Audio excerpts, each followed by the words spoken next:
Hello friends, WhatsApp.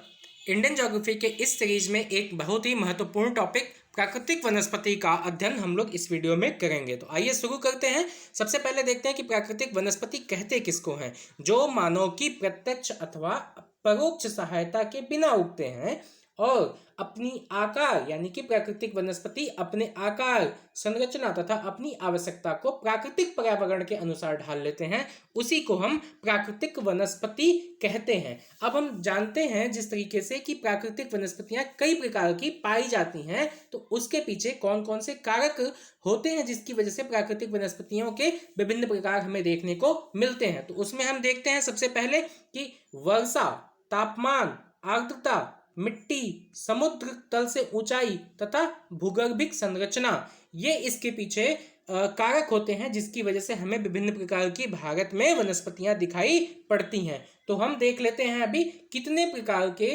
वनों का वर्गीकरण किया गया है। तो सबसे पहले देख रहे हैं इसमें कि उष्णकटिबंधीय सदाबहार वन, उसके बाद उष्णकटिबंधीय पर्णपाती अथवा मानसूनी वन। ठीक है, ये दोनों एक ही चीज है। जैसे कि उष्णकटिबंधीय सदाबहार वन हो गया, उसी तरीके से उष्णकटिबंधीय पर्णपाती वन या मानसूनी वन, इसी को हम कहते हैं।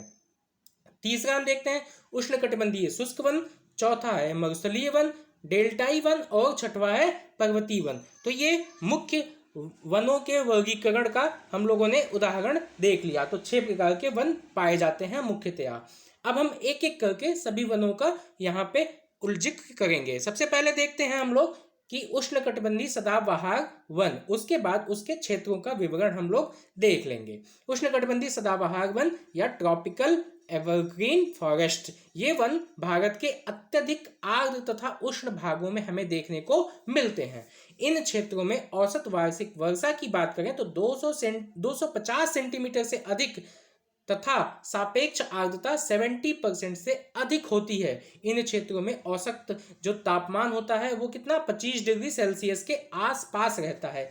ये फैक्ट है, इसको थोड़ा सा ध्यान दीजिएगा, क्योंकि अलग अलग वनों यानी कि 6 जो हम सदाबहार वन या फिर पर्णपाती वन, मानसूनी वन, जितने भी हम वनों का जिक्र करेंगे उसमें जो है ये सभी का वर्गीकरण अलग अलग तरीके से होगा। तो इस पे थोड़ा सा ध्यान दीजिएगा कि कौन सा वन किस आर्द्रता उष्णता में पाया जा रहा है, वहां की वार्षिक वर्षा कितनी है, सापेक्ष आर्द्रता कितनी पाई जाती है और कितने तापमान में ये वन पाए जाते हैं। ये एग्जाम में पूछा जाता है इसको। ठीक है, अब हम आगे देखते हैं। उच्च आर्द्रता तथा तापमान के कारण ये वन बड़े सघन होते हैं। विभिन्न जाति के वृक्षों के पत्तों के गिरने का समय भिन्न भिन्न होता है, जिस कारण से संपूर्ण वन सदाबहार बना रहता है। तो ये हो गया उष्णकटिबंधीय सदाबहार वन। अब हम इसके क्षेत्रों की बात कर लें तो उष्णकटिबंधीय सदाबहार वन असम, केरल, पश्चिम बंगाल, अंडमान निकोबार द्वीप समूह, मेघालय, मणिपुर, त्रिपुरा, मिजोरम और पश्चिमी तटीय मैदान में पाया जाता है। जैसा कि आप मैप में भी देख पा रहे हैं कि असम का क्षेत्र ये हो गया, उसके बाद केरला का क्षेत्र यहाँ पर केरला, उसके बाद हम देखते हैं केरला के बाद में हमें दिखाई देगा पश्चिम बंगाल का जो क्षेत्र है, पश्चिम बंगाल का क्षेत्र। उसके बाद पश्चिम बंगाल के बाद हम देखें कि अंडमान निकोबार द्वीप समूह का क्षेत्र। उसके बाद हम देखते हैं अंडमान निकोबार द्वीप समूह के बाद मेघालय का क्षेत्र है, मेघालय। उसके बाद आपने मणिपुर देखा, मणिपुर का क्षेत्र भी हमें देखने को मिल रहा है, त्रिपुरा का क्षेत्र देखने को मिल रहा है, मिजोरम का, मतलब एक तरीके से कहें तो जो 7 सिस्टर्स हैं वो हमारा पूरा सदाबहार वन में ही लगभग आता है।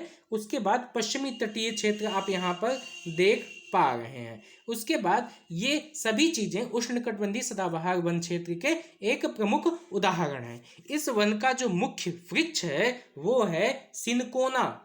ठीक है, सिनकोना रबड़, महोगनी, एबोनी, नारियल, बांस तथा आयरन वुड।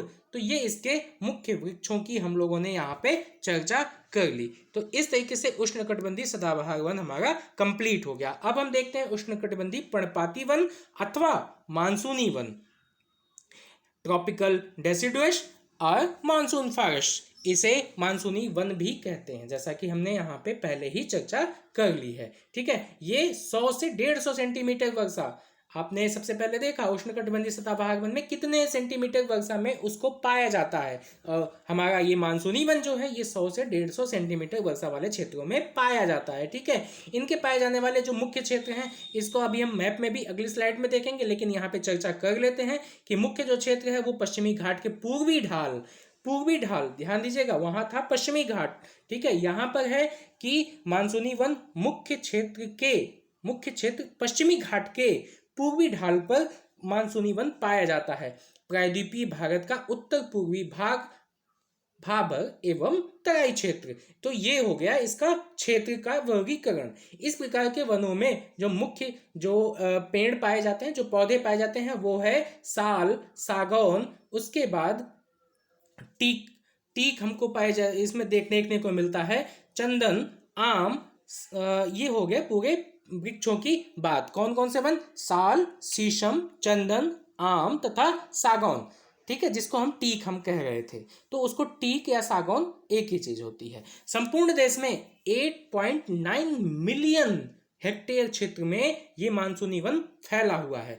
संपूर्ण सागौन क्षेत्र का 50% हिस्सा मध्य प्रदेश में विस्तारित है।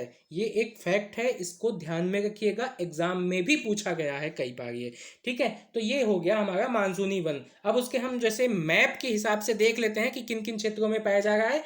हम इससे पहले भी चर्चा कर चुके हैं। मुख्य क्षेत्र है पश्चिमी घाट का ये क्षेत्र, यानी कि पश्चिमी घाट का पूर्वी वाला क्षेत्र, पूर्वी ढाल का। ठीक है, प्रायद्वीपीय भारत का उत्तरी भाग, जैसा कि हमने देखा है, प्रायद्वीपीय भारत के उत्तरी भाग के बाद में भाबर एवं तराई वाला क्षेत्र भी ये हमें देखने को मिलता है। तो इस तरीके से ये क्षेत्र हमने देख लिया कि कहाँ कहाँ पर मानसूनी वन पाए जाते हैं। अब हम तीसरे वन की चर्चा करेंगे, जिसमें कि उष्णकटिबंधीय शुष्क वन, ट्रॉपिकल ड्राई फॉरेस्ट। ठीक है, ये वन कहाँ कहाँ पे पाए जाते हैं? जहां पर वार्षिक वर्षा 70 सेंटीमीटर से 100 सेंटीमीटर होती है। अब देखिए क्रमिक जो है धीरे धीरे इसकी कमी होती जा रही है वर्षा की। सबसे पहले था हमारा सदाबहार वन जो कि 150 सेंटीमीटर से ऊपर, उसके बाद हमने देखा मानसूनी वन जो कि 100 सेंटीमीटर वर्षा में। अब देखिए इसकी और भी कमी हो गई उष्णकटिबंधीय शुष्क वन की, तो वार्षिक वर्षा इसकी 70 से 100 सेंटीमीटर के बीच होती है। इन वनों के विस्तार की चर्चा अभी हम इसको फिर मैप में देखेंगे, लेकिन यहाँ पे चर्चा कर ले रहे हैं। इन वनों का विस्तार मुख्यतः उत्तर प्रदेश, मध्य गंगा मैदान, आंध्र प्रदेश, महाराष्ट्र, कर्नाटका, तमिलनाडु के अधिकांश भाग आदि क्षेत्रों में पाया जाता है। इन वनों के जो मुख्य वृक्ष हैं उसमें है शीशम, बबूल, कीकर या बबूल वो एक उसकी प्रजाति होती है, कीकर, चंदन, आम, महुआ।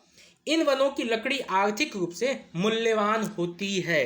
बहुत ज़्यादा जो है इसका प्रयोग किया जाता है फर्नीचर आदि सब चीज़ों में। ठीक है, अब इसको हम मैप के हिसाब से देख लें कि जैसा कि हमने कहा कि उत्तर प्रदेश, मध्य गंगा मैदान। तो उत्तर प्रदेश, जैसा कि आप इसमें भी देख पा रहे हैं कि किस तरीके से मैप को शुष्क वन को दर्शाया गया है। तो ये पूरा जो क्षेत्र आप देख पा रहे हैं, ये पूरा क्षेत्र मैप में ये सभी जो है हमारा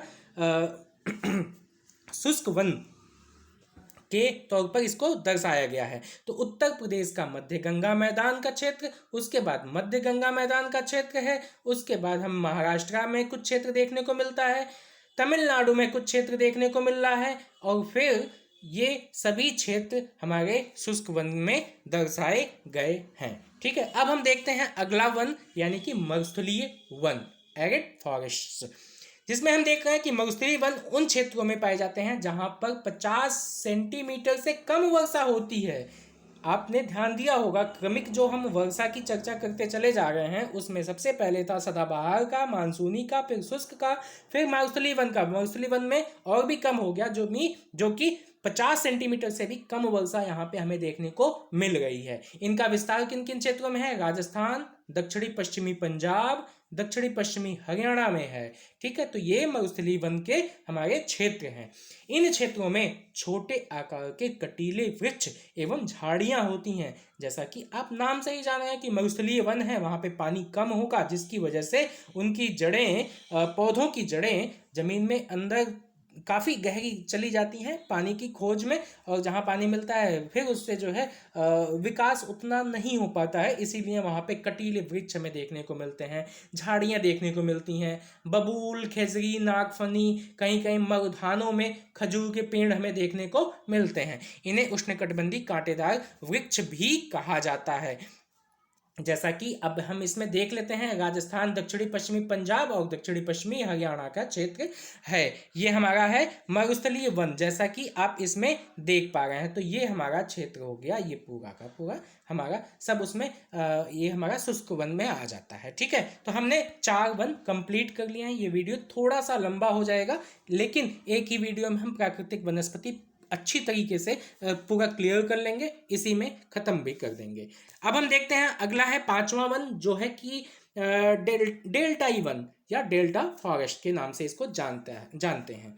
इन्हें मैंग्रोव, दलदली अथवा ज्वारीय वन भी कहा जाता है। तो कहीं कहीं नाम अगर चेंज हो जाए तो आप इसको समझ जाइएगा कि डेल्टाई वन की ही बात हो रही है। मैंग्रोव वन भी कहा जाता है, दलदली वन भी कहा जाता है, अथवा ज्वारीय वन भी कहा जाता है। तो ये हमें तीनों नाम देखने को मिलते हैं डेल्टाई वन के ही। अब ये वन कहाँ कहाँ पाए जाते हैं?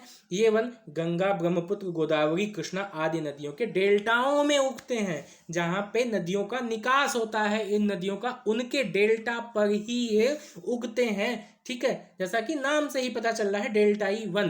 तो गंगा, ब्रह्मपुत्र, गोदावरी, कृष्णा आदि नदियों, मतलब ये नदियां प्रमुख हैं, उसके बाद और भी अन्य नदियों पर भी हम इसके डेल्टा पे डेल्टाई वन हमें देखने को मिलता है, या मैंग्रोव वन हमें देखने को मिलते हैं। गंगा ब्रह्मपुत्र डेल्टा का सुंदरवन, ये सुंदरवन है। सुंदरवन सर्वाधिक महत्वपूर्ण है। सुंदरवन जो है वो डेल्टाई वन में ही आता है।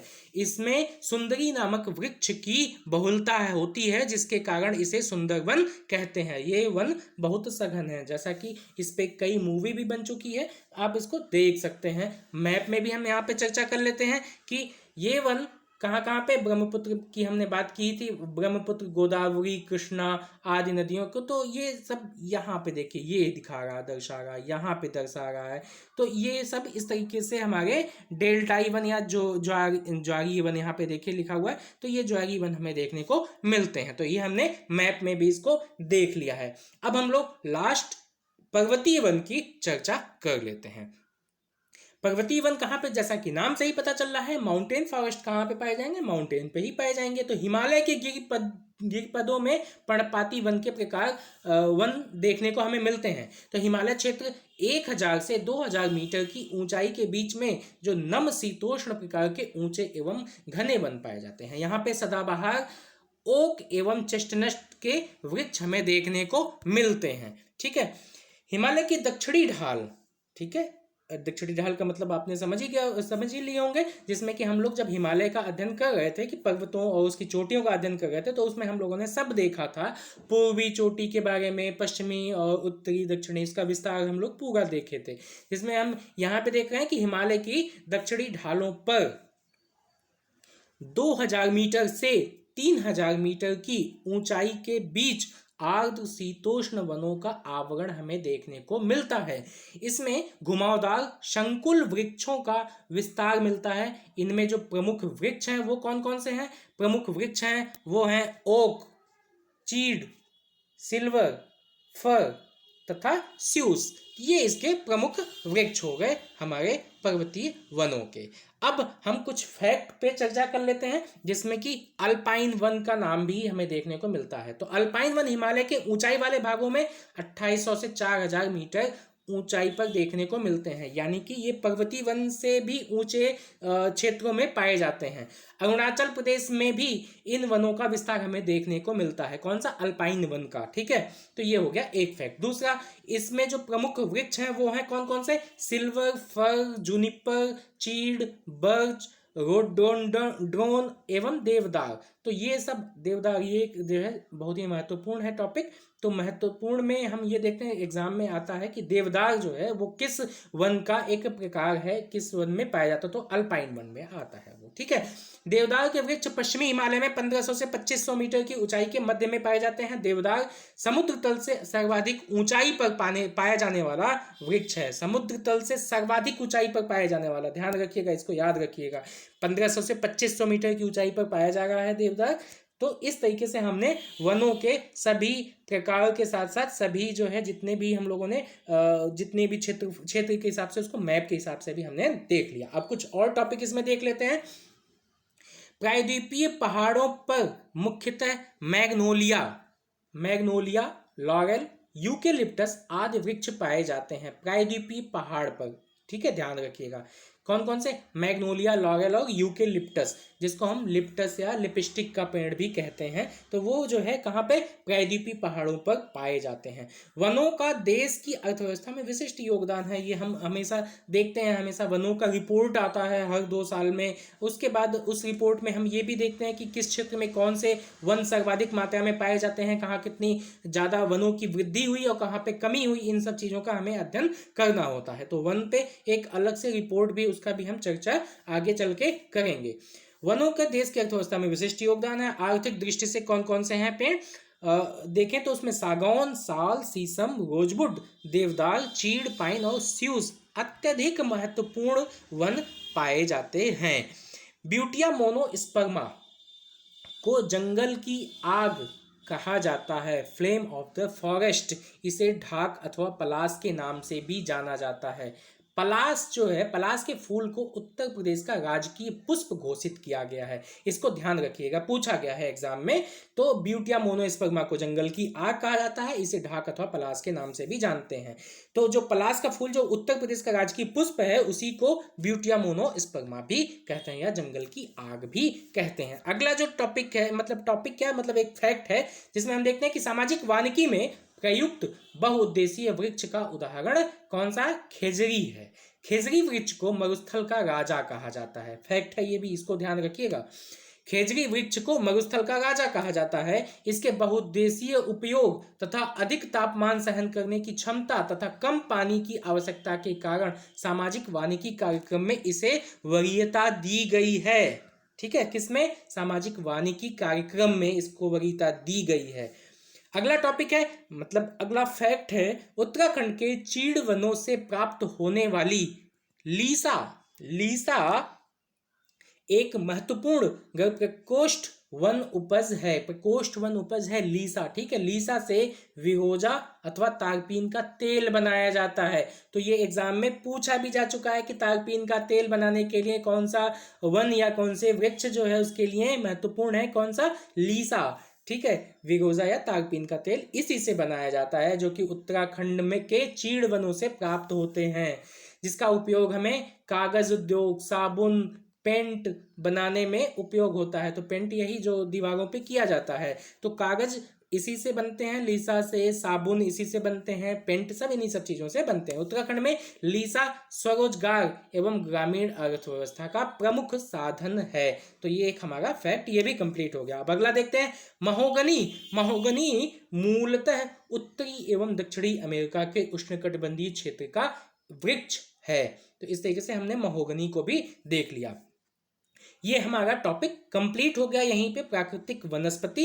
वीडियो को लाइक, सब्सक्राइब और शेयर भी कर दीजिए अपने फ्रेंड्स के साथ में, और बेल आइकॉन भी जरूर दबा दीजिए, जिससे जो है जब भी वीडियो हमारा अपडेट होता रहेगा, जब भी हमारा न्यू वीडियो इस पे पोस्ट होगा, तो आपके पास एक नोटिफिकेशन चला जाएगा।